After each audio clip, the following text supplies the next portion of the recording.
Galeria Arteve Shkodër çeli kalendarin artistik për vitin 2026 me ekspozitën Plein Air 11, duke sjellë për publiku një përzgjedhje veprash të realizuara në natyrë nga 15 piktorë të njohur vendas. Ekspozita vjen si një dëshmi e lidhjes së drejtë të artistit me ambientin natyror. Këto vinë direkt nga eksperjenca me natyrën, pa asnjë filtr tjetër që rëndom funksionon në botën artistike. Këto mund të konsiderohen, nëse flasim për arkeologjinë artistike, kjo është një arkeologji e gjallë. Artisti Pashk Përvathi thekson se gjinia e peizazhit mbetet një nga shtyllat më përfaqësuese të artit pamor shqiptar.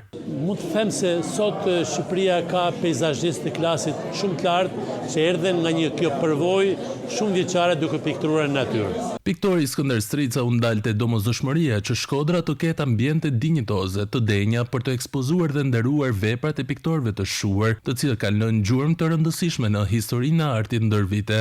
Ne duhet kemi një muzeum me fondën e jashtëzakonshëm dhe me traditën e mrekullueshme, si asnjë qytet tjetër shqiptar, Shkodra duhet të kishte një muze ku punë e traditës e piktorëve që fatmirësisht krenuar me ta, duhet të ishin të ekspozuar me gjithmonë. Plein Air 11 sjell në një hapësirë të vetë me peizazhe, dritë dhe ngjyra, duke shënuar një nisje domethënëse të fitit artistik 2026 në kryeqendrën e Veriut.